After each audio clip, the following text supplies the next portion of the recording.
ചെമ്പനീർ പൂവിന്റെ ഇനി വരാൻ പോകുന്ന ഒരു അടിപൊളി സൂപ്പർ ത്രില്ലിംഗ് എപ്പിസോഡ് റിവ്യൂ ആണ് പറയുന്നത്. അങ്ങനെ സത്യമെല്ലാം മനസ്സിലാക്കിയതിനു ശേഷം ചന്ദ്രമതി പിന്നീട് ഒരിക്കലും ശ്രുതിയും ശ്രുതിയും ഒരുമിച്ചൊന്ന് സംസാരിക്കാൻ പോലും സമ്മതിക്കുന്നുണ്ടാവില്ല. രണ്ടുപേരെയും പരസ്പരം പിരിക്കാൻ വേണ്ടിയിട്ടായിരിക്കും പിന്നീട് ചന്ദ്രമതി ശ്രമിക്കുന്നത്. എന്നാൽ ഇതെല്ലാം കാണുന്ന സമയത്ത് തന്നെ രേവതിക്ക് സങ്കടമായിരിക്കും. എന്നിട്ട് രേവതി ഇങ്ങനെ സച്ചിയോട് പറയുന്നുണ്ട്, സച്ചിയേട്ടാ, അവർ രണ്ടുപേരെയും ഒന്ന് സംസാരിക്കാൻ പോലും അമ്മ ഇപ്പൊ സമ്മതിക്കുന്നില്ല. ഇങ്ങനെ പോയാൽ പിന്നെ അവർക്കിടയിൽ വലിയ പ്രശ്നമുണ്ടാവുമെന്നൊക്കെ ഇങ്ങനെ രേവതി സച്ചിയോട് പറയും. ഇതേ സമയത്ത് സച്ചി അതിനൊന്നും വകവെക്കാതെ തന്നെ പറയുന്നുണ്ട്, ഞാൻ ഏതായാലും പുറത്തു പോയിട്ടൊന്ന് വരാം, നീ ഏതായാലും പാർലറിലേക്ക് കുറച്ച് ഭക്ഷണമൊക്കെ എടുത്തു വെക്ക്, ഞാൻ ഏതായാലും വേഗം വരാമെന്നൊക്കെ പറഞ്ഞ് സച്ചി ഒന്നും മിണ്ടാതെ അവിടെ പോകുന്ന സമയത്തിന്റെ രേവതി ചോദിക്കുന്നുണ്ട്, എങ്ങോട്ടാ സച്ചിയേട്ടനെ പോകുന്നത്, ഒന്ന് പറഞ്ഞിട്ട് പോന്ന് പറയൂ. അപ്പോൾ ഞാൻ ഇപ്പൊ വരാമെന്ന് പറഞ്ഞില്ലേ എന്നൊക്കെ പറഞ്ഞ് സച്ചി പെട്ടെന്ന് തന്നെ അവിടെ നിന്നങ്ങ് പോവാണ്. ഇതേ സമയത്തിനെ കാണിക്കുന്നത് സുധീനായിരിക്കും. സുധി ഇങ്ങനെ കടയിലിരിക്കുന്ന സമയത്തിന് അവിടുത്തെ ഒരു സ്റ്റാഫ് വന്ന് ചോദിക്കുന്നുണ്ട്, അല്ല സാർ എന്താ ഇവിടെ തന്നെ ഇരിക്കുന്നത്, സാറിന് കട അടച്ചു പോകാനുള്ള സമയമായല്ലോ. അപ്പോൾ സുധി പറഞ്ഞിട്ട്, അതല്ല, ഞാനിന്ന് വീട്ടിലേക്ക് തിരിച്ചു പോകുന്നില്ല, ലോഡൊക്കെ വരുന്നതല്ലേ, അതുകൊണ്ട് ഇവിടുത്തെ എല്ലാ കാര്യത്തിനും എൻ്റെ ഒരു കണ്ണ് വേണമെന്ന് പറയും. സാറ് തിരിച്ചു പോയിക്കോളൂ, ഇവിടുത്തെ കാര്യങ്ങളൊക്കെ ഞങ്ങൾ നോക്കിക്കോളാം എന്ന് പറയുന്ന സമയത്തും സുധി പറയുന്നുണ്ട്, ഇല്ല, ഞാൻ ഇന്ന് പോകുന്നില്ല, ഞാൻ ഇന്ന് ഇവിടെ തന്നെ നിൽക്കാണ്. അങ്ങനെ സുധി അവിടെ ഇരിക്കുന്ന സമയത്തായിരിക്കും സച്ചി അങ്ങോട്ടേക്ക് കയറി വരുന്നത്. സച്ചിയുടെ കയ്യിലാണെങ്കിൽ ഒരു പാക്ക് ബിരിയാണി ഉണ്ടായിരിക്കും. സച്ചി വന്നിട്ട് സുധിയോട് ഇങ്ങനെ ചോദിക്കുന്നത്, അല്ല സുധി, നീ എന്താ എന്നെ തിരിച്ച് വീട്ടിലേക്ക് വരാത്തത് എന്ന് ചോദിക്കുന്ന സമയത്തിന് സുധി പറയുന്നുണ്ട്, ഒന്നുമില്ല, എനിക്കിവിടെ കുറച്ച് വർക്ക് ഉണ്ടെന്ന് പറയും. അപ്പോൾ സച്ചി പറയുന്നത്, നീ ഇന്ന് ഭക്ഷണം ഒന്നും കഴിച്ചിട്ടില്ലല്ലോ, ഇതാ ഇന്ന് ഞാൻ നിനക്ക് വേണ്ടി ബിരിയാണി വാങ്ങിച്ചിട്ടുണ്ടെന്ന് പറയും. നീ ഇന്ന് ഭക്ഷണം കഴിച്ചിട്ടില്ലായിരുന്നു, നീ നന്നായിട്ട് വിശന്നിരിക്കുകയാണെന്നൊക്കെ എനിക്ക് നന്നായിട്ടറിയാം, നിനക്ക് അങ്ങനെ വിശപ്പൊന്നും താങ്ങാൻ കഴിയാത്ത ആളല്ലേ. കുട്ടിക്കാലത്ത് ഞാനും ശ്രീകാന്തൊക്കെ പന്ത് കളിച്ച് ഒരുപാടങ്ങ് വയ്യാതെ വരുന്ന സമയത്ത് നീ ചുമ്മാ അതവിടെ ഇരിക്കുകയായിരിക്കും. എന്നാൽ വീട്ടിലേക്ക് തിരിച്ചെത്തുന്ന സമയത്ത് നിനക്കായിരിക്കും കൂടുതൽ വിശപ്പ്. ഇനിയിപ്പോൾ എന്തെങ്കിലും പ്രശ്നമുണ്ടെങ്കിൽ തന്നെ നീ ഭക്ഷണം കഴിക്കാതിരുന്ന് കിടന്നുറങ്ങിക്കഴിഞ്ഞാൽ പിന്നെ അപ്പം തന്നെ എഴുന്നേറ്റ് എനിക്ക് വിശക്കുന്നേ എന്ന് പറഞ്ഞ് നീ ആയിരിക്കും എഴുന്നേറ്റിരുന്ന് കരയുന്നത്. എന്നിട്ട് അത്രമാത്രം ഭക്ഷണത്തിനോട് പ്രിയമുള്ള ആളാണോ ഇപ്പൊ ഭക്ഷണം കഴിക്കാതിരിക്കുന്നത്? വന്നേ സുധി, നീ ഭക്ഷണം കഴിക്ക്, ഭക്ഷണത്തിനോട് നീ എന്തായാലും ഇപ്പൊ ദേഷ്യമൊന്നും കാണിക്കണ്ട. അങ്ങനെ സച്ചി ഇങ്ങനെ നിർബന്ധിക്കുന്ന സമയത്തിന് സുധി സച്ചിയുടെ കൂടെ പോകുന്നുണ്ടെന്ന് മാത്രമല്ല, സച്ചി കൊണ്ടുവന്നു കൊടുത്ത ആ ഒരു ബിരിയാണി ഇങ്ങനെ ആർത്തിയോടുകൂടെ കഴിക്കാണ് സുധി.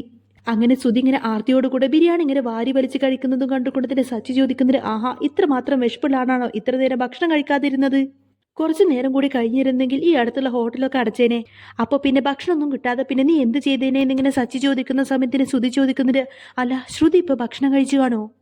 അപ്പോൾ സച്ചി പറഞ്ഞിട്ട്, ശ്രുതിക്ക് ഭക്ഷണം കൊടുക്കാൻ വേണ്ടിയിട്ട് ഞാൻ രേവതിയെ ഏൽപ്പിച്ചിട്ടുണ്ട്, അതുകൊണ്ട് രേവതി ശ്രുതിക്ക് ഭക്ഷണം കൊടുത്തോളും, അതോർത്തിട്ടൊന്നും നീ സങ്കടപ്പെടണ്ട. എന്നിട്ട് സച്ചി ഇങ്ങനെ ശ്രുതിയെ ഉപദേശിക്കുന്നത്, ശ്രുതി, ഭാര്യ ഭർത്താക്കന്മാരാകുമ്പോൾ പല പ്രശ്നങ്ങളൊക്കെ ഉണ്ടായെന്ന് വരും, എന്നാൽ എന്തെങ്കിലും ഒരു പ്രശ്നം വന്നാൽ ഒരാൾക്ക് ഒരാൾ എപ്പോഴും തുണയായിരിക്കണം. എന്നാൽ ഇത് കേൾക്കുന്ന സമയത്തിന് ശ്രുതി പറഞ്ഞിട്ട്, അതെ, നീ ഇതൊന്നും എന്നെ പറഞ്ഞ് പഠിപ്പിക്കണ്ട എന്നൊക്കെ പറഞ്ഞ് ഭക്ഷണം കഴിച്ചതിന് ശേഷം അതെല്ലാം വേസ്റ്റില്ലാന്ന് തന്നെ കവറിലേക്ക് മാറ്റുന്നുണ്ട് ശ്രുതി. എടാ, നീ ഇപ്പൊ എന്തിനാണ് എനിക്ക് ഈ ഭക്ഷണം കൊണ്ടുവന്ന് തന്നത് എന്നൊക്കെ എനിക്ക് നന്നായിട്ട് അറിയാം, നിനക്ക് നിന്റെ പേരിൽ ഈ കട കിട്ടാൻ വേണ്ടിയിട്ടല്ലേ. അച്ഛന്റെ 50 ലക്ഷം കൊണ്ട് ഈ കട വാങ്ങിയെന്നൊരൊറ്റ ധൈര്യത്തിലല്ലേ നീ ഇപ്പൊ ഇങ്ങോട്ടേക്ക് വന്നത്. ഈ കട മൊത്തമായിട്ട് നിന്റെ പേരിലേക്ക് അങ്ങ് കിട്ടാൻ വേണ്ടിയിട്ടാണ് നീ ഇങ്ങനെയൊക്കെ എന്നോട് ചെയ്യുന്നത് എന്ന കാര്യം എനിക്ക് നന്നായിട്ട് അറിയാമെന്നൊക്കെ പറയട്ടെ സുധി.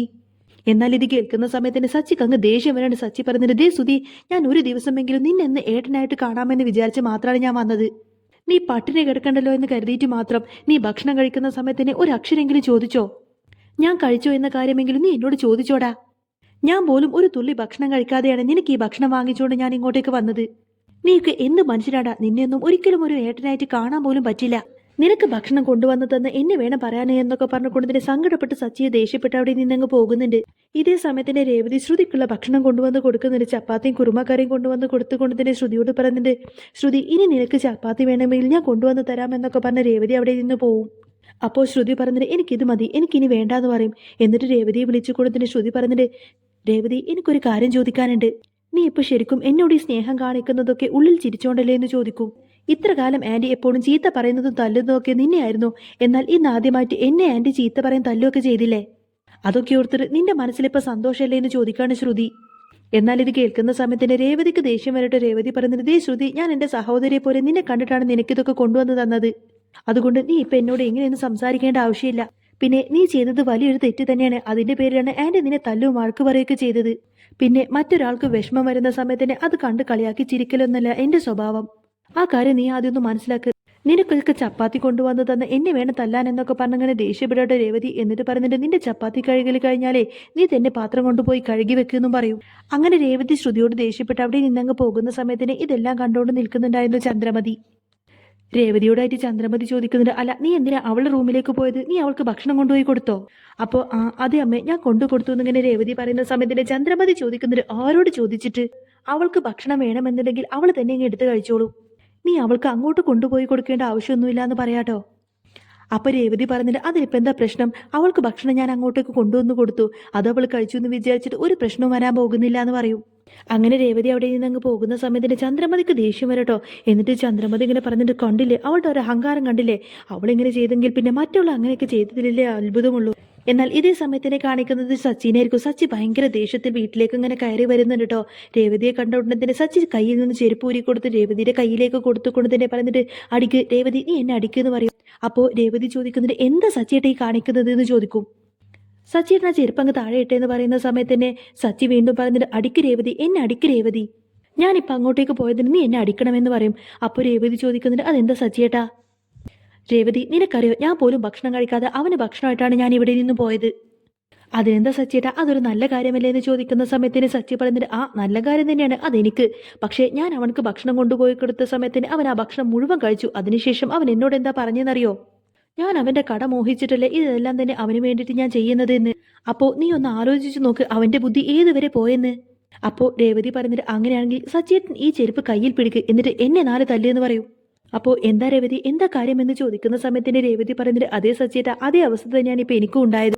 ഞാൻ അവൾക്ക് ഭക്ഷണമായി ചെന്നു ആ ശ്രുതിക്ക്. എന്നിട്ട് ഭക്ഷണമെല്ലാം കഴിക്കുന്ന സമയത്തിന് അവൾ എന്നോട് പറയാ, അവൾക്ക് ഞാൻ ഭക്ഷണം വിളമ്പി കൊടുക്കുന്ന സമയത്ത് പോലും ഞാൻ ഉള്ളിൽ ചിരിക്കുകയാണെന്ന്. അവൾ സങ്കടപ്പെടുന്നത് കാണുന്ന സമയത്തിന് എന്റെ മനസ്സിൽ അത്രയും സന്തോഷമല്ലേ എന്നാ അവള് ചോദിച്ചത്. അപ്പോ സച്ചിയേട്ടൻ തന്നെ ഒന്ന് ആലോചിച്ചു നോക്ക്, ഇവര് രണ്ടുപേരും ഏകദേശം ഒരേ സ്വഭാവക്കാരാണ്. ഇപ്പോ ഭാര്യയും ഭർത്താവും കണക്കായെന്നിങ്ങനെ രേവതി പറയുന്ന സമയത്തിന് സച്ചി പറഞ്ഞിട്ട്, അതേ രേവതി, ഇവരുടെ കാര്യത്തിലൊന്നും നമ്മൾ ഒരിക്കലും ഇടപെടാനേ പാടില്ല. അതുകൊണ്ട് ഇനി ഏതായാലും നമ്മുടെ കാര്യം മാത്രം നോക്കി നമുക്ക് മുന്നോട്ട് പോവാം. അവർ തമ്മിൽ വഴക്കിടെ പ്രശ്നമുണ്ടാക്കി എന്താന്ന് വെച്ചാൽ ആയിക്കോട്ടെ. സച്ചിയേട്ടൻ വാ, സച്ചിയേട്ടൻ ഞാൻ ഭക്ഷണം എടുത്തു വെക്കാമെന്നിങ്ങനെ രേവതി പറയുന്ന സമയത്തന്നെ സച്ചി പറഞ്ഞിട്ട്, ഈ ദേഷ്യത്തിൽ ഇന്ന് ഏതായാലും കുറച്ച് കൂടുതൽ ഭക്ഷണം കഴിക്കണമെന്നൊക്കെ പറഞ്ഞ് രേവതിയുടെ പുറകെ തന്നെ പോകുന്നുണ്ട് സച്ചി.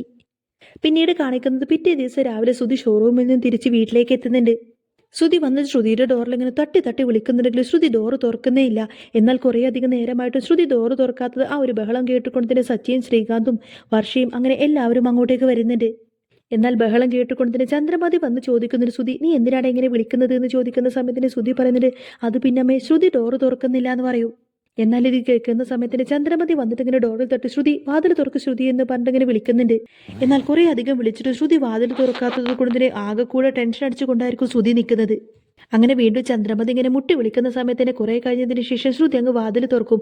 അപ്പോൾ ചന്ദ്രമതി ഇങ്ങനെ ദേഷ്യത്തോടു കൂടെ തന്നെ ചോദിക്കുന്നു, നീ എന്താണ് ഈ വാതിൽ തുറക്കാത്തത്? നീ അവിടെ ഇരുന്ന് തപസ്സിരിക്കായിരുന്നോ എന്ന് ചോദിക്കും.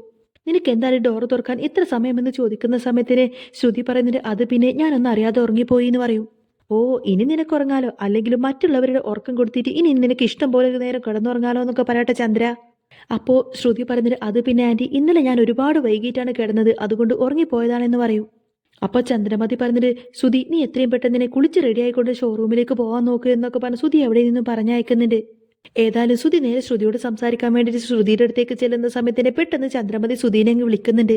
ശ്രുതി നീ ഇങ്ങോട്ടേക്ക് വാ, ഒരു കാര്യം ഞാൻ നിന്നോട് പറഞ്ഞേക്കാം, നീ ഇനി മേലാൾ അവളോട് സംസാരിക്കാനൊന്നും പോയേക്കരുത്.